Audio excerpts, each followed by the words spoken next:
The DocuSign EU Advanced Signature helps you comply with the advanced e-signature requirements outlined in the European Union and United Kingdom's eIDAS regulations.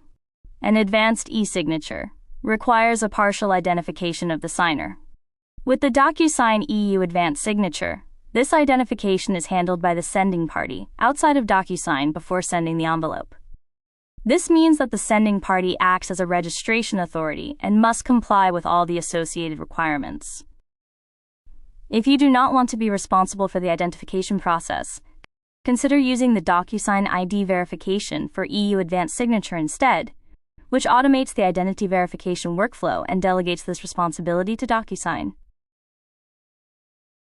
To send an envelope with the DocuSign EU Advanced Signature, add your documents and recipients. Then, click Customize, select Signature Type, and select DSEU Advanced from the drop-down menu. With this signature type, recipients will need to enter a code provided to them by the sender or sent via SMS.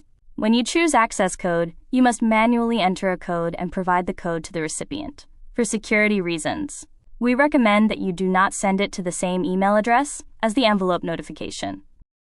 When you choose SMS, you must provide the recipient's phone number. Then, continue preparing your envelope as usual and send it for signature. To sign an envelope with DocuSign EU Advanced, recipients open the link in their notification. Then, they review and sign their documents. When they click Continue, they are prompted to enter the code received via SMS or from the sender and accept the EU Advanced Signature terms. Finally, they click Sign to finish signing their documents.